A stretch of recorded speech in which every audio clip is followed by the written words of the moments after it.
العالمين الصلاة والسلام على سيد المرسلين وعلى آله وأصحابه أجمعين وأشهد أن لا إله إلا الله وحده لا شريك له وأشهد أن محمدا عبده ورسوله أما بعد قال النبي صلى الله تعالى عليه وسلم يقول الله سبحانه وتعالى أنا عند ظن عبدي بي وأنا معه إذا ذكرني فإن ذكرني في نفسه ذكرته في نفسي وإن ذكرني في ملأ ذكرته في ملأ خير منه أو كما قال عليه الصلاة والسلام اللهم صل على سيدنا ومولانا محمد وعلى آل سيدنا ومولانا محمد وبارك وسلم أستغفر الله الذي لا إله إلا هو الحي القيوم وأتوب إليه আল্লাহ পাক জাল্লা জালালুহু আমাদের সবাইকে মাফ করে দেন, দ্বীনের সহি বোঝ আমাদের সবাইকে নসিব করে দেন, হেদায়েতে কামেল আল্লাহ আমাদের সবাইকে নসিব করে দেন। আমার ভাইয়েরা, আমি একখানা হাদিস শরীফ আপনাদের খেদমতে পাঠ করলাম। হুজুর পাক সাল্লাল্লাহু আলাইহি সাল্লাম বলেন যে আল্লাহ পাক বলেন, বান্দার ধারণা অনুযায়ী বান্দার সাথে আমি আচরণ করে থাকি।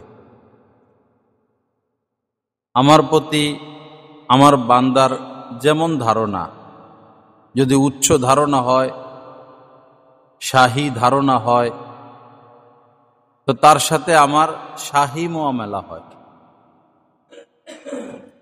যদি নিচু ধারণা হয়, সংকীর্ণপূর্ণ ধারণা হয়, তো তার সাথে আমার আচরণ সংকীর্ণপূর্ণ। ধারণা প্রশস্ত, আল্লাহ পাকের আচরণ, ব্যবহার, মুআমালা, মদদ তার প্রতি প্রশস্ত। এজন্য রব্বুল আলামিনের সাথে প্রশস্ত ধারণা রাখা, শাহী ধারণা রাখা। যেমন আপনি খুবই দরিদ্র, ধারণা এমন রাখা যে আল্লাহ পারেন আমাকে বাদশা বানিয়ে দিতে। কেউ বাদশা, সে একটু ধারণা এটা রাখবে যে ধারণা মোতাবেক কাজও করবে যে মরণ পর্যন্ত আল্লাহ আমাকে বাদশা রাখতে পারেন। আবার তার ভিতরে এই ভয়টাও রাখতে হবে, থাকবে যে কোনো মুহূর্তেই আমি উল্টা পাল্টা করলে আল্লাহ পাক আমার বাদশাহী নিয়েও যেতে পারেন।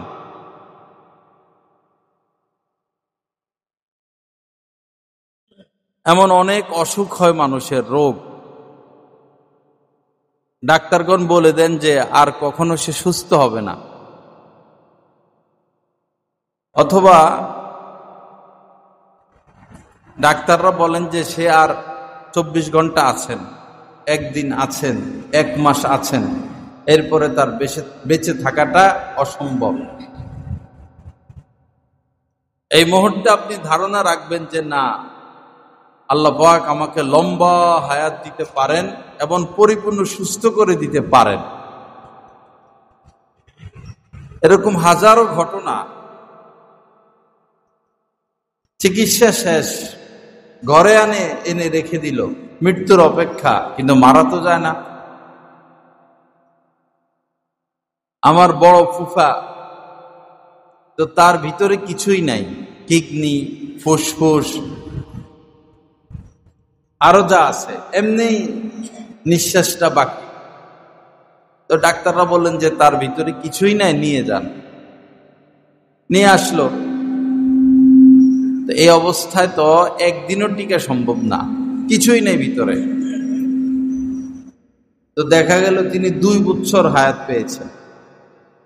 এরপরেও 2 বছর তিনি জীবিত ছিলেন। কখনো জ্ঞান ছিল, কখনো ছিল না। তো অনেক কঠিন রোগ এমন হয় যে এটার চিকিৎসা নাই, কিন্তু আল্লাহর উপরে দৃঢ় ধারণা রাখলে, মজবুত ধারণা রাখলে, চেষ্টা চালিয়ে গেলে ওই রোগও আল্লাহ পাক ভালো করে দেন। তো আল্লাহ পাকের প্রতি চিন্তা, ভাবনা, ধারণা, আশা অনেক বড় বড় রাখা। আশা যে না, তিনি আমাকে এই জামানার বাইজিদ গোস্তামি বানাতে পারেন, তিনি আমার সন্তানরা বদ্দিন হয়ে গেল দিন দিতে পারেন।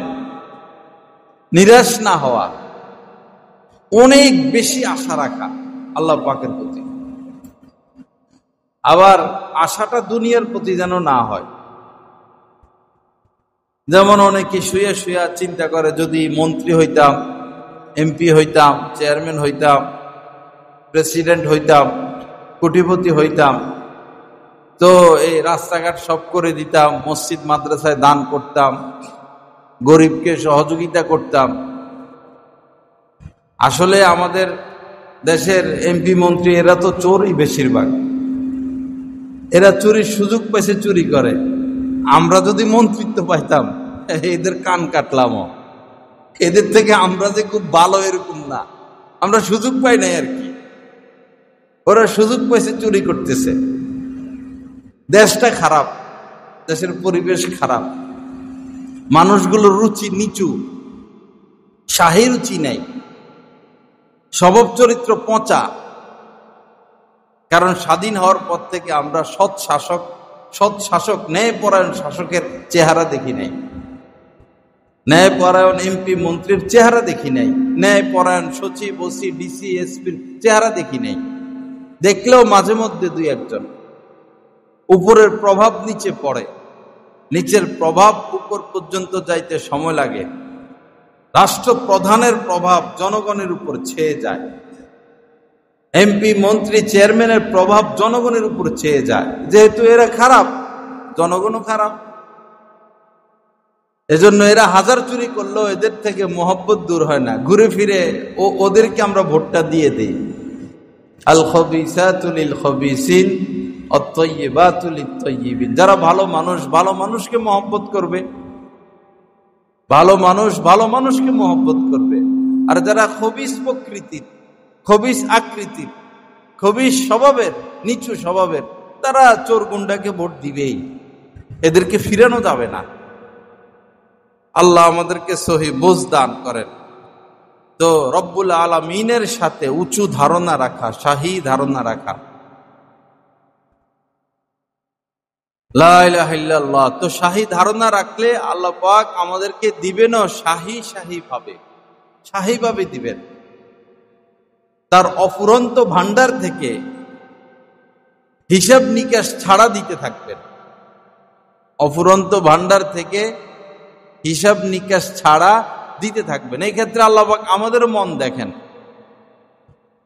ঘরে ভিক্ষুক আসলো, তো 1 মুঠ চাউল দেওয়া হয়। ভাই 1 মুঠ চাউল নিয়ে বেচারা কতক্ষণে আজকের দিনে চাউল জোগাড় করবে? দেশ গ্রামের যে ভিক্ষুকরা, তো এরা সকাল থেকে হাঁটা শুরু করে, 2 কেজি চাউল সংগ্রহ করতে করতে এদের বিকাল হয়ে যায়, সন্ধ্যা হয়ে যায়। তো কখন পাকাবে, কখন খাবে? আপনার 1 মুঠি দেওয়ার তৌফিক, তো যদি 1 মুঠ দেন তৌফিক অনুযায়ী, আল্লাহ পাক মনে করবেন সে কয়েক মন দিয়ে দিছে। আর আপনার দেওয়ার তৌফিক আরো বেশি, কিন্তু দিচ্ছেন না, কৃপণতা। আল্লাহ পাক অন্তরের হালত জানেন। এক ধনী মানুষ, বেচারা অনেক সম্পদের মালিক, অনেকগুলো বাড়ির মালিক, বয়স শেষের দিকে।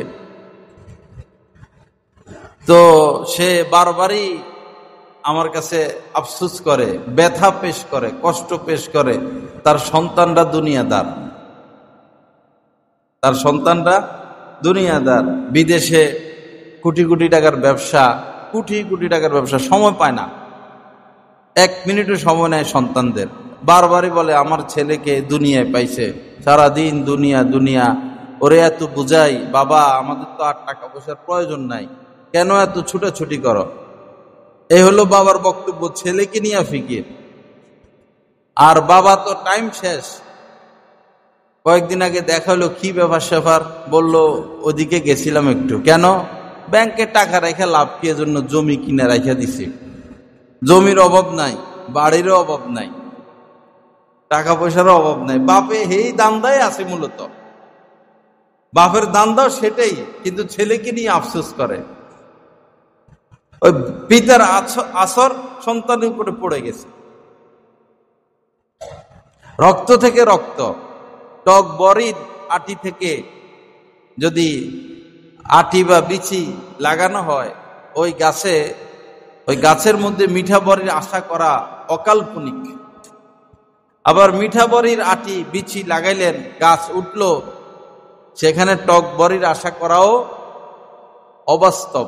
মিঠা বড়ি আসবে। আপনার স্বভাব চরিত্র আচার আচরণ আপনি একটু লক্ষ্য করুন। আপনার স্বভাব চরিত্র আচার আচরণ ব্যবহার লেনদেন আল্লাহ পাকের সাথে সম্পর্ক আপনি একটু চিন্তা করুন। আপনার থেকে আপনার ছেলে তো ভালো হওয়ার রাস্তা নাই। আল্লাহ চাইলে পারেন, কিন্তু স্বাভাবিক তো এটাই। লা ইলাহা ইল্লাল্লাহ। আল্লাহ পাক আমাদেরকে মাফ করে দেন, সহি বুঝ দান করেন। সবাই চায় সন্তানটা ভালো হোক। বাচ্চাকে মাদ্রাসায় দিয়েছে, হাফেজ বানাবে, পিতা এক ওয়াক্ত নামাজও পড়ে না, মা পর্দা করে না, আয় রোজগার হারাম, চায় হাফেজ বানাইতে। এত সোজা? হাফেজ বানানো এত সোজা? 50 বার MBBS পাস করা যত কঠিন, 50 বার এক কোরআনে কারীম হেফজ করা এর চেয়ে বেশি কঠিন। দেখেন না তারাবিতে হাফেজ সাহেবরা একটু যদি একটা শব্দ এদিক সেদিক হয়, সবাই ধারণা করে হাফেজ সাহেব মনে ভালো না। আপনি পড়েন না, আপনি এসব পড়েন।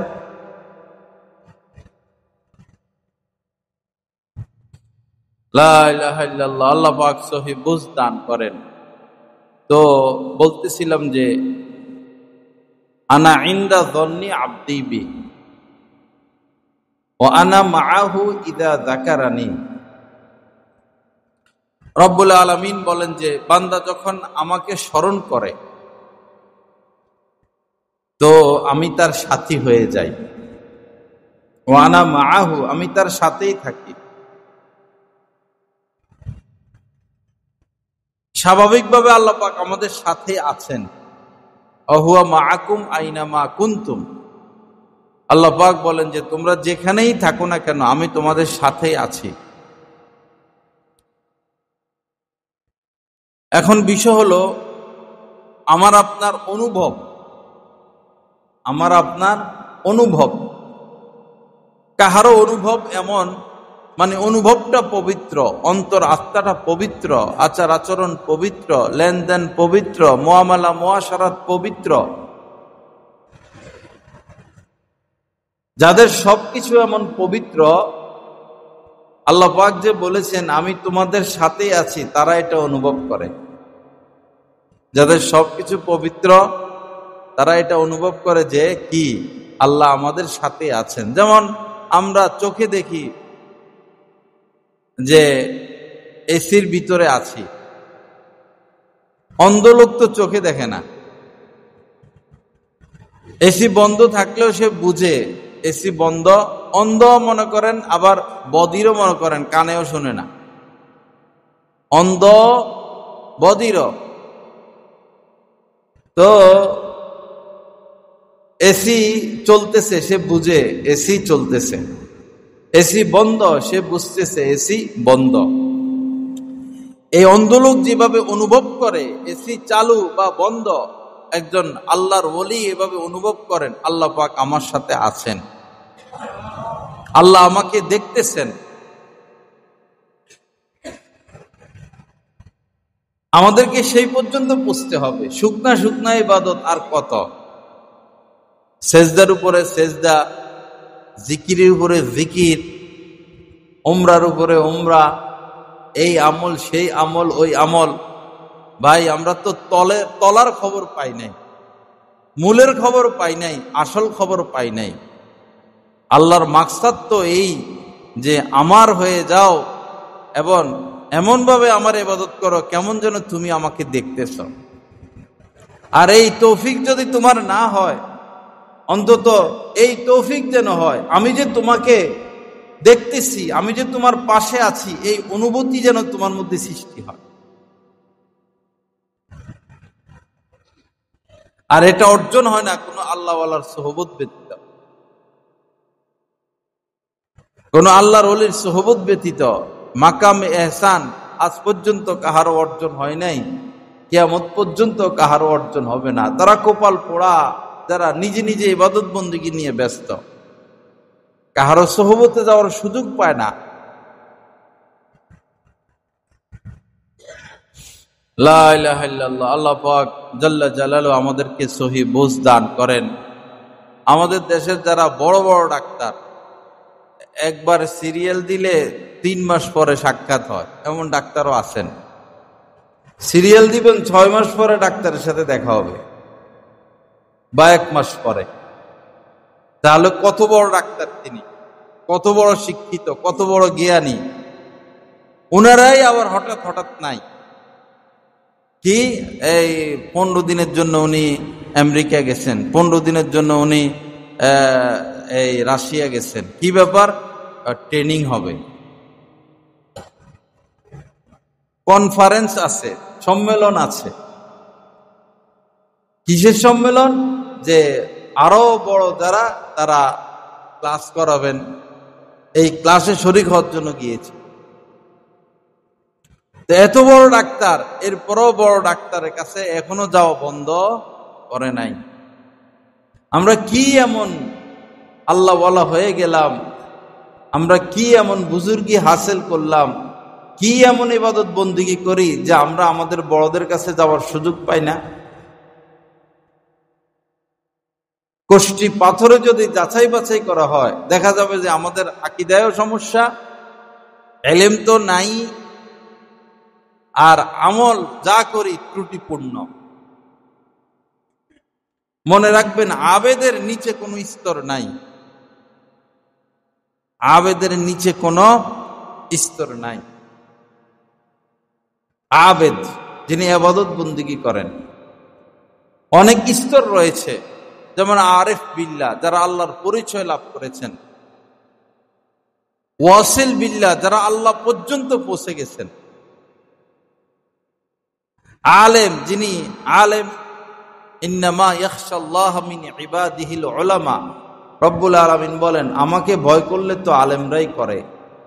যথাযথ ভয়, যে ভয় আল্লাহ পাক কামনা করেন। আমাদের ভিতরেও ভয় আছে, কাম্য ভয় যেটা, সেটা আল্লাহ আলেমরাই করেন। সেটা এক স্তর। সর্বনিম্ন স্তর হচ্ছে আবেদ।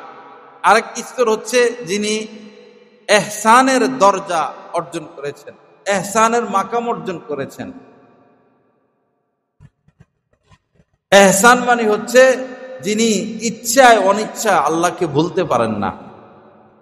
এক হলো মাঝে মধ্যে আল্লাহর কথা স্মরণ হয় আবার ভুলে যায়, মাঝে মধ্যে স্মরণ হয় আবার ভুলে যায়, এটাও একটা স্তর। বালেগ হয় নাই কিন্তু কাছাকাছি আর কি, লাফালাফি ঠিকই করে। এখনো বালেগ হয় নাই কিন্তু কাছাকাছি, যে আল্লাহকে তার স্মরণ হয়, ইবাদতে স্মরণ হয়, মাঝে মধ্যে স্মরণ হয় আবার ভুলে যায়, আবার আল্লাহর কথা স্মরণ হয়, 5-7 মিনিট স্মরণে থাকে আবার ভুলে যায়। যে মাকামে এহসানের কাছাকাছি, কিন্তু মাকামে এহসান অরিজিনালি 1 নম্বরে যারা, তারা হলো ইচ্ছায় অনিচ্ছায় কখনো আল্লাহকে সে ভুলতে পারে না। আমাদের দাদা শাহেখ শাহ হাকিম মোহাম্মদ আখতার সাহেব রহমতুল্লাহ আলাইহি বলতেন যে আমার অবস্থা তো এমন, আমি মাজবুর, আমার কিছু করার নাই, আমি ইচ্ছায় অনিচ্ছায়ও আল্লাহকে বলতে পারি না, ইচ্ছা করেও আল্লাহকে বলতে পারি না। আমার শায়েখ দামাত বারাকাতুমের একই হালত, ইচ্ছা করেও উনারা আল্লাহকে বলতে পারেন না। লা ইলাহা ইল্লাল্লাহ। আল্লাহ পাক আমাদেরকে সেই মাকাম নসিব করেন, সে পর্যন্ত পৌঁছার তৌফিক দান করেন। তো আবেদের নিচে কোনো স্তর নাই। এখন আমরা কি আবেদের স্তরে পড়ি? যারা আমরা 5 ওয়াক্ত নামাজ পড়ি, মুসল্লি, জুমা পড়ি, আমরা কি আবেদের স্তরে পড়ি? আবেদের নিচে কিছু নাই। 3rd ডিভিশন, এটার নিচে আর কিছু নাই। 33 5 নাম্বার সর্বনিম্ন 33, এর নিচে নাই। আবেদের নিচে কোনো স্তর নাই। মনে ব্যথা নিবেন না, আমরা কি আবেদের স্তরেও পড়ি? আমরা যারা বড়দের সুহবতে যাই না তাদেরকে উদ্দেশ্য করে বলতেছি, আমি কি আবেদের স্তরে পড়ি? আবেদ তো ওই ব্যক্তিকে বলে যিনি গুনাহ করেন না, বিশেষ করে কবিরা গুনাহ যার হয় না। আবেদ তো ওই ব্যক্তি যার প্রয়োজনীয় ইলম রয়েছে, চলার মতো ইলম যার আছে, যে ইচ্ছা করে কবিরা গুনাহে লিপ্ত হয় না।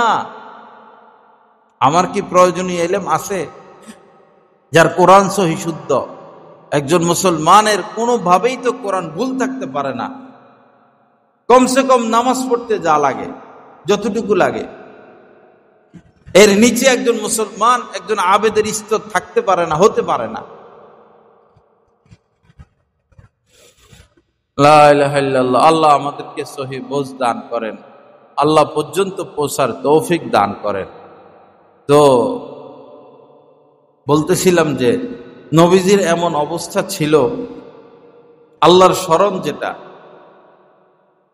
নবীজির অবস্থা এমন ছিল। আম্মা জান আয়েশা সিদ্দিকা রাদিয়াল্লাহু তাআলা আনহা বলেন, কানা রাসূলুল্লাহ সাল্লাল্লাহু তাআলা আলাইহি ওয়াসাল্লাম ইয়াযকুরুল্লাহ তাআলা আলা কুল্লি আহইয়ানিহি। নবীজির অবস্থা এমন ছিলেন, এক মুহূর্তের জন্য তিনি আল্লাহকে ভুলতেন না, এক মুহূর্তের জন্য না। নবীজির অবস্থা এমন ছিল।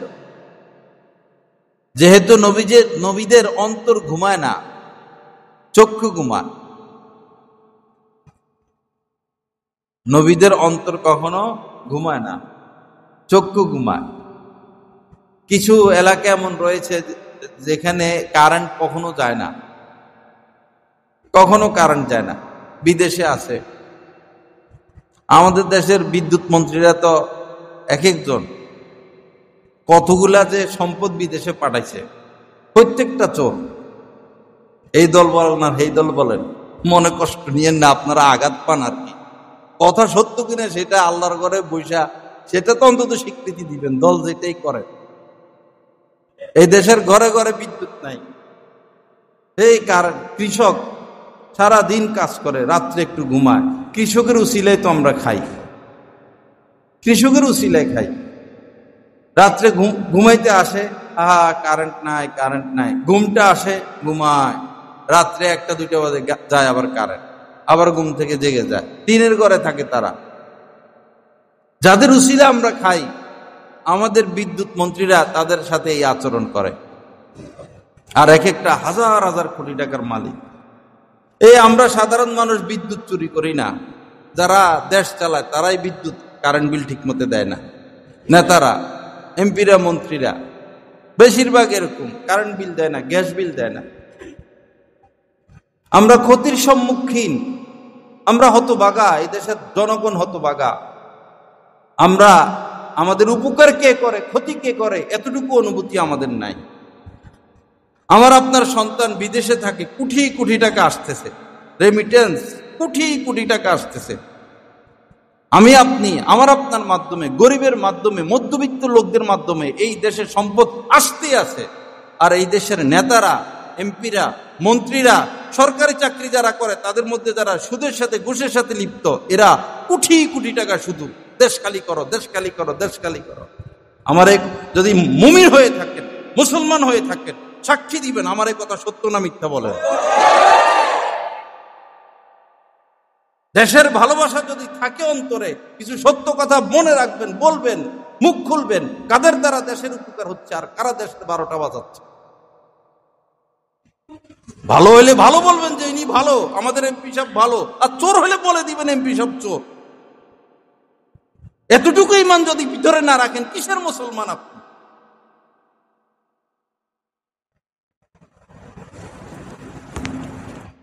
লা ইলাহা ইল্লাল্লাহ। আল্লাহ আমাদেরকে সহি বুঝ দান করেন। তবে সব যে চোর এটাও না, 100 জনের মধ্যে 2-4 জন তো ভালো আছে। ভালোটারে ভালো বলবেন, সম্মান করবেন, ইজ্জত করবেন। তিনি ভালো মানুষ, সৎ মানুষ, তিনি যোগ্য সংসদের চেয়ারে বসার মতো, তাকে সম্মান করবেন, প্রয়োজনে তার জন্য জীবন দিবেন, তার জন্য মাল খরচ করবেন। কিন্তু চোরটার কথা বলে দিবেন এটা চোর।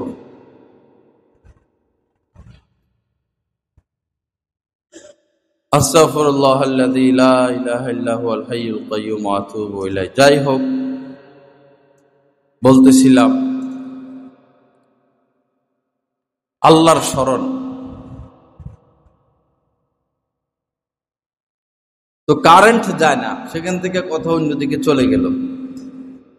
বিদেশে কারেন্ট যায় না, আর বিদেশে কারেন্ট বিল নাইও, অনেক রাষ্ট্র জনগণ থেকে কারেন্ট বিল নেয় না। গাদ্দাফি খনিজ তেল এগুলো বিক্রি করলে যে টাকা পাইতো, একটা অংশ সকল নাগরিকের অ্যাকাউন্টে চলে যেত রাষ্ট্রীয়ভাবে। কি সুন্দর দেশ চালাইতো সে। সহ্য করতে পারে না পাশ্চাত্য বিশ্ব।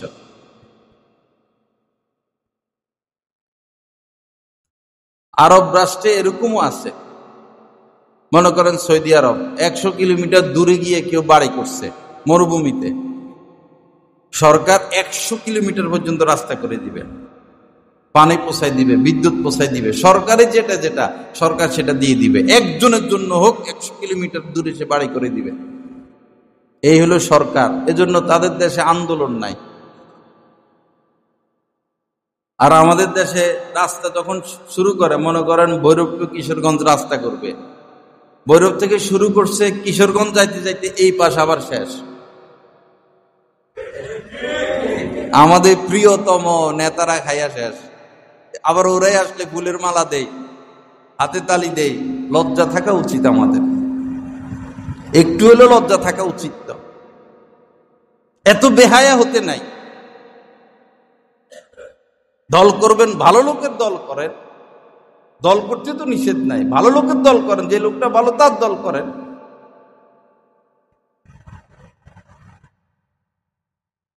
শুধু বয়ান, এখানে বসলে বয়ান এদিক সেদিক চলে যায়, অন্য জায়গায় অবস্থা হয় না। এইখানে বসলে শুধু রাষ্ট্রীয় আলোচনা চলে আসে, সহ্য করতে পারি না। এই দেশ এত উর্বর দেশ, আহা, এই দেশের মতো এত রেমিটেন্স কোনো রাষ্ট্র পায় না। কোটি কোটি টাকা প্রতিদিন ঢুকতেছে এই দেশে, আর এই দেশ সম্পদে ভরপুর। চা পাতা, মাছ, বৃক্ষ, তেল, গ্যাস, স্বর্ণের খনিও দেশে আছে। ওই চোরেরা কি এগুলোর ধান্দা তো এদের নাই। আজ পর্যন্ত এই দেশ থেকে তেল উঠাবে, এত তেলের খনি, গ্যাস উঠাবে, এই মেশিনপত্র তারা কিনে নাই। তো একটা খনি পাইলে 80% নিয়ে যায় বিদেশে, আর 20% আমাদেরকে দেয়। লোহার খনি একটা এদিকে কোথায় আছে, সেই এই পাকিস্তান আমলে এটার সন্ধান পাওয়া গেছে, আজ পর্যন্ত উঠানের কোনো খোঁজ খবর নাই। আসে তো অল্প সময় নিয়ে, যে কখন ক্ষমতা জায়গা তাড়াতাড়ি পার করি, বাড়ি টাড়ি 10, 12টা, 20টা বানাই। লা ইলাহা ইল্লাল্লাহ। আল্লাহ মাফ করে দেন, সহি বুঝ দান করেন। তো বলতেছিলাম, ফ্রিজ, কারেন্ট যায় না। তো যে দেশে কারেন্ট যায় না, ফ্রিজগুলো চালু হওয়ার পরে আর ফ্রিজ এটা বন্ধ হয়, 24 ঘন্টা এই ফ্রিজ চলতে থাকে। যতদিন এই ফ্রিজের মেয়াদ, এতদিন এই ফ্রিজ চলে, বন্ধ নাই। ফ্রিজ এভাবেই বানানো হয়েছে, বিদেশি এসি গুলো এভাবেই বানানো হয়, দিনেও চলে, রাত্রেও চলে, 24 ঘন্টা চলে, কিছু হয় না। তো নবীদের অন্তরকে আল্লাহ পাক এমন ভাবে তৈরি করেছেন, নবীদের অন্তর কখনো ঘুমায় না, জাগ্রত। চক্ষু ঘুমায়, অন্তর ঘুমায় না। তো নবীজি তো কখনোই আল্লাহকে ভুলতেন না। এই মাসালার পরিপ্রেক্ষিতে বোঝা যায় যে ঘুমন্ত অবস্থায় নবীজি আল্লাহর থেকে গাফেল থাকতেন না। ঘুমন্ত অবস্থায় আল্লাহর স্মরণ থাকতো, কারণ স্মরণ তো অন্তরের বিষয়। আল্লাহ পাক হামেশা আমাদেরকে আল্লাহর কথা স্মরণে রাখার তৌফিক দান করেন। আমার ভাইরা, অন্তর এমন যে সে চিন্তামুক্ত থাকে না। অন্তরটা এমন, বরং ঘুমাইয়া তো স্বপ্ন দেখে।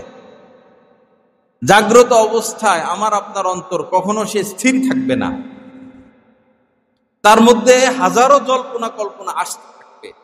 এমন ভাবে অন্তরটা তৈরি, অনেক পাওয়ারফুল এই অন্তরটা, কল্প, মন অনেক পাওয়ারফুল। সারা পৃথিবী মুহূর্তের মধ্যে সে চিন্তা করতে পারে। তো যার কাজ নাই তার কাজের কোনো শেষ নাই। এই দিকে দৌড় মারে, হেদিকে দৌড় মারে, ওইদিকে দৌড় মারে। আর যার একটা ব্যবসা আছে, একটা চাকরি আছে, কাজ আছে, সে একটা নিয়েই স্থির থাকে, সে অস্থির না। যার কাজ নাই সে অস্থির, হাই হুতাশ, অমুকে জায়গা কিনে ফেললো, অমুকে বাড়ি করে ফেললো, অমুকের ছেলে ইতালি চলে গেল, অমুকে 6 তলা বানায় ফেললো, হাই হুতাশ, এদিকে দৌড় মারে, হেদিকে দৌড় মারে, দৌড়তে শেষ, লাইফ শেষ। আর যার কাজ আছে সে তার কাজ নিয়ে থাকে। আমার এই ব্যবসা প্রতিষ্ঠান, আমার এই দোকান, আমার এই চাকরি, কেমন যেন তার মধ্যে একটা স্থিরতা আছে। বলা উদ্দেশ্য হলো, হাজার হাজার চিন্তা যদি অন্তরে এসে বাঁধে, তো এই অন্তরের মালিক শান্তি পায় না। হাজার হাজার চিন্তার কারণে সারাক্ষণ চিন্তা। যদি আমি আপনি চেষ্টা মেহনত করে হাজার হাজার চিন্তাকে বাদ দিয়ে এক চিন্তা নিমগ্ন হয়ে যাই, হাজার হাজার চিন্তা বাদ দিয়ে কত চিন্তা করবো সারাদিন, চিন্তা করতে করতে পরে বিরক্ত লাগে। রাত্রে শুইছে 12টার দিকে, এই যে চিন্তা শুরু, 3টা বাজে গেছে, 4টা বাজে গেছে, ঘুম আসে না, এই চিন্তা, ওই চিন্তা। নামাজে দাঁড়াইলে তো আল্লাহর বান্দাদের খবরে নাই, অটো রুকু, অটো সেজদা, অটো সালাম, খবরই নাই। হাজার হাজার চিন্তা। তো আমরা এমন জালেম যে যার পায়ে সেজদা করি, আল্লাহর পায়ে যে সেজদা করতেছি এটা অনুভবও আসে না, মনেও থাকে না যে কার পায়ে, কার কুদরতি পায়ে সেজদা করতেছি। তো হাজার হাজার চিন্তা করার কারণে আমরা অস্থির থাকি, নামাজও মন বসে না, খেয়ে দেওয়া শান্তি পাই না, ভালো ঘুমাইতে পারি না, স্ত্রী সন্তানকে সময় দিতে পারি না, ইবাদত বন্দেগী তো নাই। হাজার হাজার চিন্তা করার কারণে অস্থিরতা। হাজার চিন্তা বাদ দিয়ে আপনি চেষ্টা মুজাহাদা করে যদি এক চিন্তার মধ্যে আবদ্ধ হয়ে যান, এই দিলকে এক চিন্তার মধ্যে স্থির রাখেন যে আল্লাহ আমাকে দেখতেছেন, আল্লাহ আমার সাথে আছেন, শুধু অন্তরে আল্লাহ, শুধু অন্তরে আল্লাহ পাক, আল্লাহকে রব্বুল আলামিন কেন্দ্রিক চিন্তা ভাবনা। আকাশটা এত সুন্দর, এক একটা পাতা এত সুন্দর, এক একটা ফুল এত সুন্দর, ঝর্ণা এত সুন্দর, নদীর টলমল এত সুন্দর, রাতটা এত সুন্দর, দিনটা এত সুন্দর, রাতের আকাশ, দিনের আকাশ। হ্যাঁ, মনে করুন পূর্ণিমার চাঁদ উঠলো আকাশে, বর্ষাকাল, ওই জায়গায় চলে যান সবাই, আমি যেদিকে নিচ্ছি সেদিকে চলে যান। এখন একটু ব্যবসা বাণিজ্য আল্লাহর হস্তে বাদ দেন, আমি যেদিকে নিতে চাইতেছি সেদিকে যান। পূর্ণিমার চাঁদ, বর্ষাকাল, চাঁদ এমন উঠলো কেমন যেন দিন, 11টা 12টার দিকে রাত্রে। বর্ষাকাল, পরে আপনি নৌকায় উঠলেন, সাথে আরো বন্ধু বান্ধব আছে যারা সৎ মানুষ। ক্ষেত খামার, দেশ গ্রামে যে ক্ষেত খামার, ওই ক্ষেতে গেছেন। পরে এখানে শাপলা ফুল ফুটে আছে, শাপলা ফুলের সাথে চাঁদের আলোর একটা সম্পর্ক আছে। চাঁদের আলো যত বাড়ে শাপলার রং তত ছড়ায়। এদিকে শাপলা ফুল, এদিকে কচুরি ফেনা, এদিকে জঙ্গল, বর্ষাকালে অনেক জঙ্গল হয়। এই জঙ্গলগুলোর মধ্যে এত রূপ লাবণ্য আল্লাহ পাক ঢাইলা দিয়েছেন। জঙ্গলগুলোর রূপ এত, জঙ্গলের ফুলের রূপ এত। এদিকে উপরে চাঁদের আলো, চতুর্দিকে পানি, আসেন নৌকায়, হাজার রকমের এই উদ্ভিদ, তরুলতা। কেমন লাগতেছে একটু ভাইবা দেখেন, কেমন লাগতেছে। সুবহানাল্লাহ। যে আল্লাহ পাকের পরিচয় অর্জন করছে, সে তো এরকম পরিস্থিতিতে গেলে কি সে নাচবে নাকি গাইবে নাকি লাফাবে আল্লাহর মহব্বতে, কারণ সংযোগ তার কায়েম হয়ে গেছে। বাবা, সংযোগ কায়েম উদ্দেশ্য। এই যে ইবাদত বন্দেগী, এ হজ উমরা, এ নামাজ রোজা, এ দিনের খেদমত, যত দিনের খেদমত যতভাবে মানুষ করতেছে, যারা জিহাদের ময়দানে জিহাদ করতেছেন, যারা ইসলামী আন্দোলন করতেছেন, যারা দাওয়াতের মেহনত করতেছেন, যারা মাদ্রাসাগুলা দর্স তাদরিস করতেছেন, যারা ওয়াজ মাহফিল করতেছেন, যে যেভাবে দিনের কাজ করতেছেন, মাকসাদ হচ্ছে রব্বুল আলামিনের সাথে সংযোগ কায়েম হওয়া, নিসবত মা আল্লাহ কায়েম হওয়া। সংযোগ কায়েম হয় নাই, আপনি কিছুই পান নাই। এসি লাগাইছেন দামি দামি, লাইট লাগাইছেন ভিআইপি ভিআইপি, ফ্যান লাগাইছেন ভিআইপি ভিআইপি, কারেন্টের তার তো সব ঠিক, কিন্তু কাপ্তাইয়ের সাথে সংযোগ নাই, আশুগঞ্জের সাথে সংযোগ নাই। এই এসি চলবে? চলবে না। রব্বুল আলামিনের সাথে নিসবত মা আল্লাহ, সংযোগ কায়েম করতে হবে। সেটা মাকসাদ, সেটা জীবনের মাকসাদ। এজন্য একটু কদমটা সামনে আগাই, কদমটা একটু সামনে বাড়াই। গতানুগতিক ইবাদত বন্দেগী আর কত, শুকনো ইবাদত বন্দেগী আর কত। যাদের সংযোগ নাই তারা নারিকেলের খোসা খায়, আর যাদের সংযোগ আছে কেমন যেন তারা ওই নারিকেল আর মিঠা পানি পান করে। সংযোগ ওয়ালাদের ইবাদত বন্দেগী আর সংযোগ নিসবত মা আল্লাহ যাদের হাসিল হয় নাই তাদের ইবাদত বন্দেগীর মধ্যে পার্থক্য। যাদের সংযোগ কায়েম হলো তারা ইক্ষো বা এটাকে কি বলে, গ্যান্ডারি, তারা গ্যান্ডারির রসটা খাইতেছে। যাদের সংযোগ কায়েম তাদের ইবাদত বন্দেগী, তারা গ্যান্ডারির রস খায়। আর যাদের সংযোগ কায়েম হয় নাই তারা হইলো গ্যান্ডারিওয়ালা সিপা সিপা যে ফালাই দেয় খোসা, তারা ওই খোসা খাইতেছে। তারা কি খাইতেছে? খোসা খাইতেছে। সংযোগওয়ালারা কুমড়ার বিচি, সূর্যমুখের বিচি, সূর্যমুখের ফুলের বিচির অনেক মজা, কুমড়ার বিচির অনেক মজা। যারা সংযোগওয়ালা তারা কুমড়ার বিচিটা খাচ্ছেন, আর যারা সংযোগ ছাড়া তারা কুমড়ার বিচির খোসাটা খাচ্ছেন। হবেন 10টা বাড়ির মালিক, না হলে সারা জীবন দৌড়া মোড়া, নাইলে 100টা বাড়ি বানাইলেন দৌড়াদৌড়ি করে, নাইলে 500 বাড়ির মালিক হইলেন। এরপরে মরবেন না, আল্লাহর কাছে যাবেন না, বাড়ি সহ যাবেন, সম্পদ সহ যাবেন, বরং সম্পদ কামাইয়া তো সন্তানদেরকে বিপদে ফেলে দিয়া গেলেন।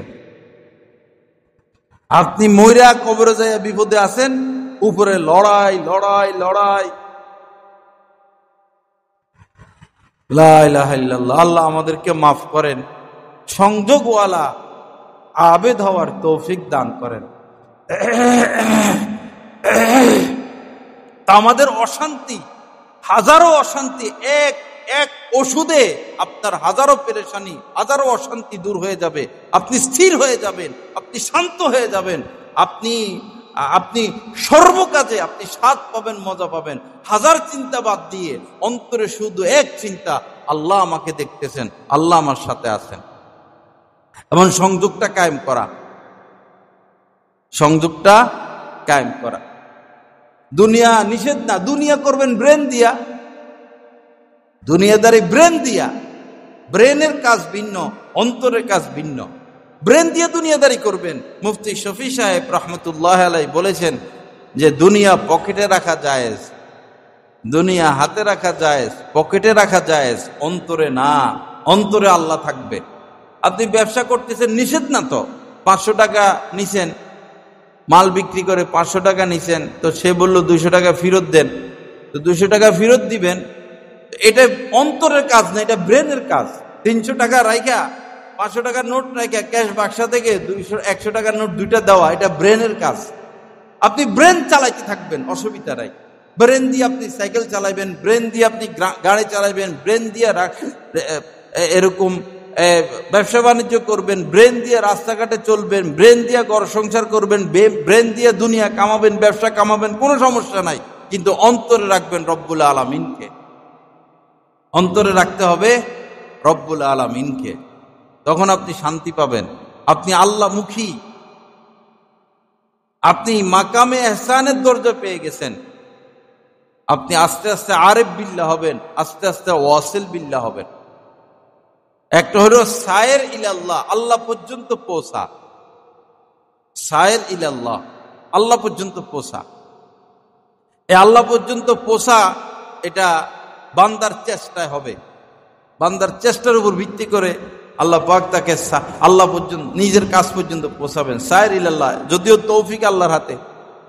আল্লাহ পর্যন্ত পরিভ্রমণ, সায়ের ইলাল্লাহ, এটা যখন শেষ হবে, আপনি আল্লাহ পর্যন্ত পৌঁছেছেন, এরপরে শুরু হবে সায়ের ফিল্লাহ, আল্লাহতে পরিভ্রমণ।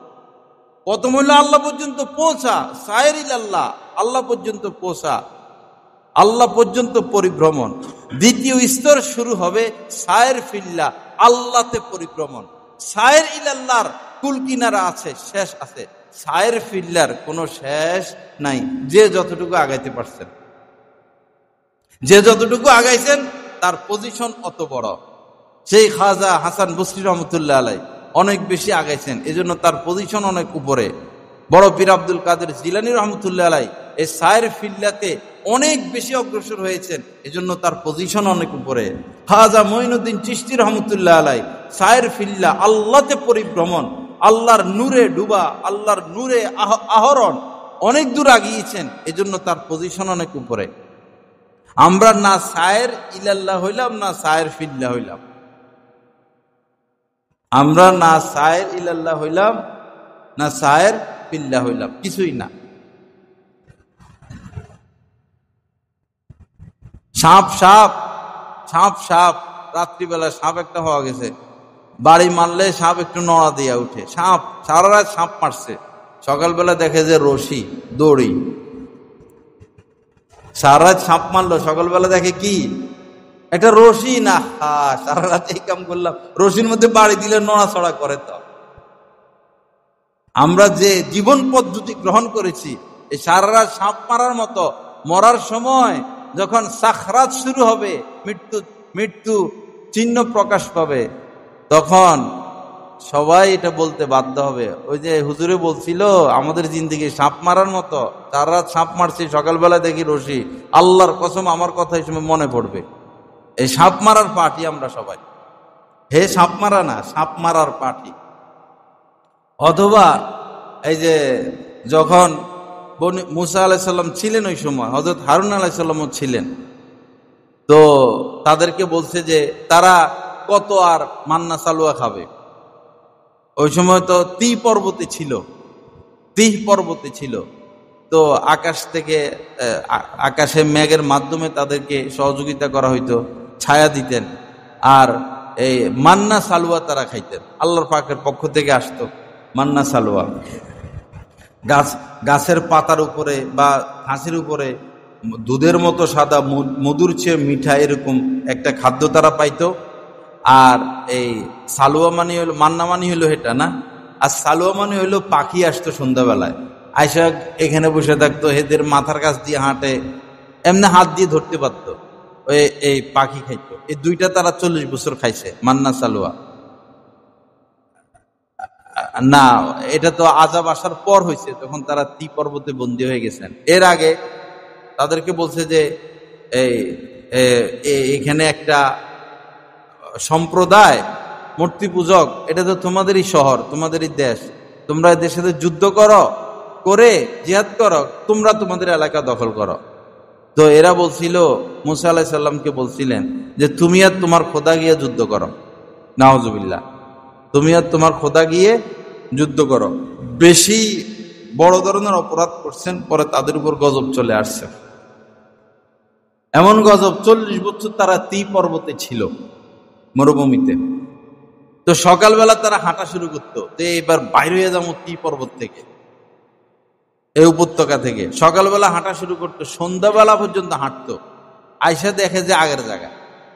সকালে হাঁটা শুরু করছে, সন্ধ্যা আয়সা দেখে কি আগের জায়গা। সন্ধ্যাবেলায় নতুন করে খাইয়ে টাইয়া, মান্না সালুয়া খাইয়ে টাইয়া, চল আজকে বাইরে হয়ে যাবো, চল, এ হাঁটা শুরু করতো। হাঁটতে হাঁটতে সারা রাত হাঁটা, কাম তো আর নাই, আয় রোজগার লাগে না, ব্যবসা বাণিজ্য লাগে না, রান্না বান্না লাগে না, সন্ধ্যা হাঁটা শুরু করতো, সকালবেলা এসে দেখে আগের জায়গায়। আমরা যে জিন্দেগি গ্রহণ করছি এই তি পর্বতের লোকদের মতো, আমাদের জিন্দেগি এরকমই জিরো।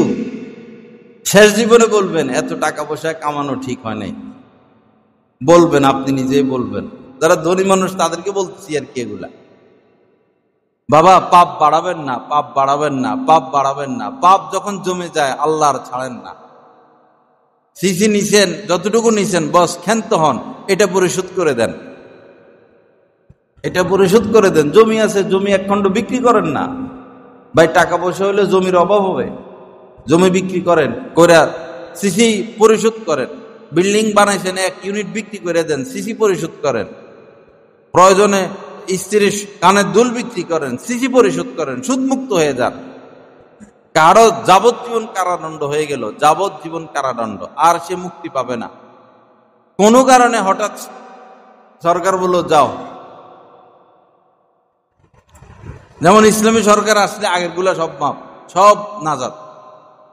আপনাদেরকে ব্যাংকের থেকে সুদ নেওয়া লাগবে না, ইসলামী সরকার ফ্রি ব্যবসায়ীদেরকে দিবে, কি লোন দিবে। যেমন আফগান সরকার, আফগানিস্তানে সারা বিশ্বের মধ্যে একমাত্র ইসলামী হুকুমত আফগানিস্তান, আর কোনো নজির নাই।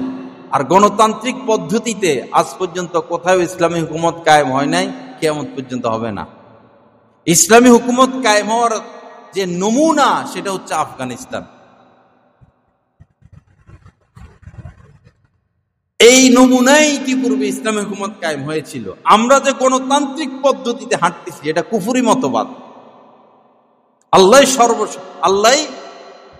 কি জনগণ সকল ক্ষমতার উৎস না? গণতন্ত্র যদি কেউ বিশ্বাস করে সে কাফের হয়ে যাবে দিন থেকে বিশ্বাস করলে। জনগণ সকল ক্ষমতার উৎস, এটা হচ্ছে গণতন্ত্রের মূল নীতি।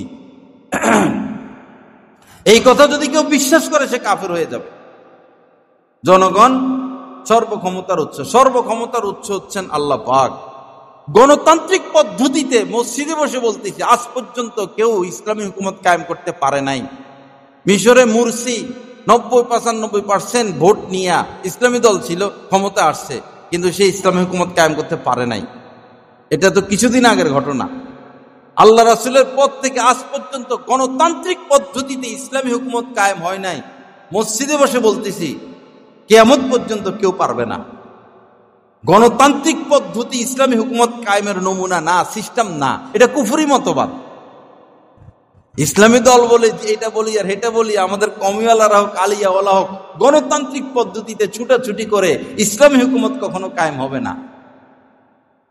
হ্যাঁ, এখন যারা দেশ চালায় তো চুরি ডাকাতি নিয়ে ব্যস্ত। ইসলামওয়ালারা আইলে চুরি ডাকাতি হবে না, দুর্নীতি হবে না, দেশের সম্পদ তারা কেউ বাহিরে পাঠাবে না, এই আস্থা রাখতে পারেন। শান্তিতে থাকতে পারবেন, চুরি ডাকাতি হবে না, সন্ত্রাসী হবে না, আপনি নিরাপত্তা পাবেন। যদিও এই গণতান্ত্রিক পদ্ধতিতে ইসলামী হুকুমত পুরোপুরি কায়েম হবে না, কিন্তু দেশটা ভালো চলবে, দেশের সম্পদ দেশে থাকবে। লা ইলাহা ইল্লাল্লাহ, আল্লাহ পাক সহিহ বুঝ দান করেন। কিন্তু এই গণতান্ত্রিক পদ্ধতিতে পুরোপুরি আফগানিস্তান যেভাবে সম্ভব হয়েছে, পুরোপুরি ইসলামী হুকুমত কায়েম সম্ভব না। ইসলামী হুকুমত কায়েম হলে পরে আপনি ব্যাংক থেকে সুদমুক্ত ঋণ পাবেন, সরকার ঋণ দিবে আপনাকে। যারা বেকার তাদেরকে সরকার চালাবে। আফগানিস্তানে 7 লক্ষের উপরে এতিম বিধবাকে সরকার চালায় নিতেছে, ফ্রি ভাতা দিতেছে, অথচ তাদের টাকাগুলো আটকে রাখছে আমেরিকা। তেমন আয় রোজগার নাই, কিন্তু খুব ভালো চলতেছে। আর যদি আগের সরকাররা ক্ষমতায় থাকতো, এই ইহুদি খ্রিস্টানদের গোলামি, মুসলিম বাদশা মানে ইহুদি খ্রিস্টানের গোলামি,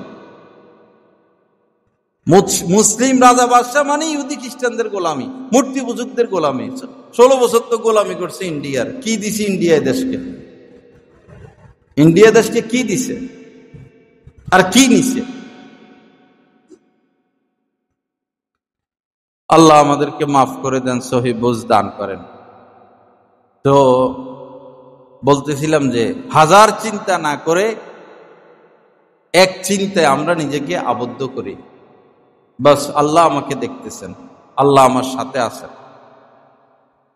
আর আল্লাহর মহব্বত কেন্দ্রিক চিন্তা ভাবনা, ইয়াতাফাক্কারুনা ফি খালকিস সামাওয়াতি ওয়াল আরদ, যারা মুত্তাকি জান্নাতের অধিকারী তারা আল্লাহর সৃষ্টি নিয়ে চিন্তা করে, সৃষ্টি নিয়ে চিন্তা করবে। সকালবেলার পরিবেশ, সূর্যটা উঠে, আহা কি সুন্দর লাগে, মেঘলা আকাশ, ফোঁটা ফোঁটা বৃষ্টি, কি মধুময় সময়টা, কি মজা লাগতেছে। কৃষ্ণচূড়া যখন লাল হয়ে যায়, শিমুল তুলা গাছগুলা যখন লাল হয়ে যায়, আহা। যখন বসন্তকাল আসে, হতভাগা আমরা, বসন্তকাল কখন আসে আর কখন যায় আমাদের মানুষের এই খবর নাই। বসন্তকাল শুরু হয়ে গেলে ভিতরে এক আনন্দ শুরু হয়ে যায়। বসন্তকাল শুরু হয়েছে, নতুন নতুন কচি কচি পাতা, বসন্তকালে ফুলে ফুলে ফুলে ফুলে ভরা দেশটা। আর কুকিল কুহু কুহু ডেকে ডেকে আল্লাহর ব্যথা শিখাচ্ছেন, আসো আল্লাহর দিকে আসো। সারা বছর কুকিল ডাকে না, আর কুকিল প্রকাশ্যেও আসে না, গোপনে থেকে থেকে ভিতর থেকে সে আল্লাহকে ডাকতে থাকে, ভিতর থেকে। ও ইন মিন শাইইন ইল্লা ইউসাব্বিহু বিহামদিহি, রব্বুল আলামিন বলেছেন এমন কোনো জিনিস নাই যেটা আল্লাহর জিকির করে না। এই কুকিলের ডাক মূলত আল্লাহর জিকির, ব্যথাওয়ালা ডাক, কষ্টওয়ালা ডাক। এই কুকিল ডেকে ডেকে আমাদেরকে আল্লাহর দিকে রাস্তা দেখায়। আমরা হতভাগারা কোথায় কুকিল মুকিল আর বসন্ত আর কচি পাতা আর কৃষ্ণচূড়ার ফুল, শুধু বান্ডিল আর বান্ডিল, বান্ডিল আর বান্ডিল। খান না, 1 কোটি টাকা উঠায় খান, কামড়ায় কামড়ায় খান। মরার সময় দেখে যেতে পারবেন সব টাকা ব্যাংকে যা জমাইছেন আছে, এত টাকা ব্যাংকে আছে। লা ইলাহা ইল্লাল্লাহ। আল্লাহ, এই যে স্বর্ণের দাম বাড়তেছে, এগুলোর মধ্যে কারণ আছে তো। এখন গরিব মানুষ মেয়েকে বিবাহ দিবে কিভাবে, কেমনে স্বর্ণ কিনবে? 2 লাখ, কয়দিন আগে ছিল 40,000 টাকা, মাত্র 40, এরপরে এখন 2,15,000। আল্লাহ আমাদের সবাইকে মাফ করে দেন, সহি বুঝ দান করেন। বহু কথা বললাম ভাই, আশপাশ বাদ দিয়া মূল কথাটা মনে রাখবো, বাস আল্লাহর স্মরণ। অযকুর রব্বাকা ইযা নাসিতা, রব্বুল আলামিন বলেন যে যখনই আমাকে ভুলে যাও আবার আমার কথা স্মরণ করো। এক চাকরি ডিউটি আমাদের সবসময় আল্লাহর স্মরণ, দিলকে আল্লাহর স্মরণে রেখে দিব। ব্রেন দিয়ে হাত পা দিয়ে কাজ করব। দুনিয়াবি যে সমস্ত কাজ করতে হবে ব্রেনে করবে, হাতে পায়ে করবে, চোখে করবে, নাকে করবে, মুখে করবে, ঠোঁটে করবে। কিন্তু অন্তর আল্লাহ পাক বিশেষভাবে সৃষ্টি করছেন আজীব এক পদ্ধতিতে। এই অন্তর দিয়ে শুধুই আল্লাহর স্মরণ, শুধুই আল্লাহর স্মরণ। অন্তরে শুধু আল্লাহ, অন্তরে শুধু আল্লাহ। আল্লাহ পাক আমাদেরকে সেই মাকাম নসিব করেন, আল্লাহকে নিয়ে থাকার তৌফিক দান করেন। বারবার সবাই একটু আল্লাহরে স্মরণ করুন তো, সবাই একটু আল্লাহকে স্মরণ, প্র্যাকটিক্যাল, বাস আল্লাহকে স্মরণ করতে থাকে এইভাবে। আল্লাহ আমাকে দেখতেছেন, আল্লাহ আমার সাথে আছেন। একটু পরে পরে মাঝে মধ্যে বসে বাস আল্লাহকে নিয়ে চিন্তা করা, আল্লাহকে স্মরণ করা। এক মুহূর্তের জন্য আল্লাহকে না ভুলা, ভুলে গেলে আবার স্মরণ, ভুলে গেলে আবার স্মরণ, ভুলে গেলে আবার স্মরণ।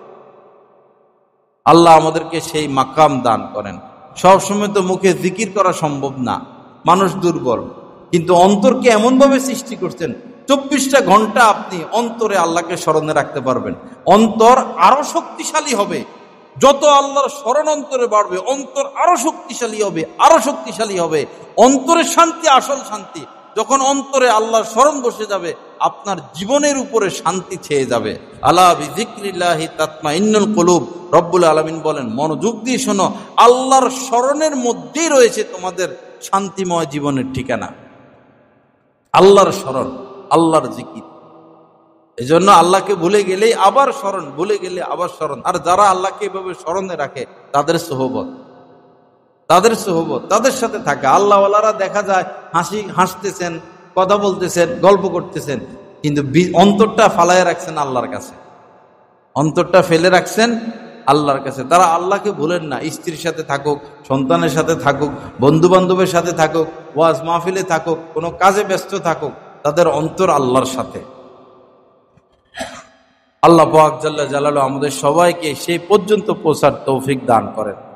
ওয়া আখিরু দাওয়ানা আলহামদুলিল্লাহি রাব্বিল আলামিন ওয়া সাল্লাল্লাহু আলা নবিয়িল কারীম।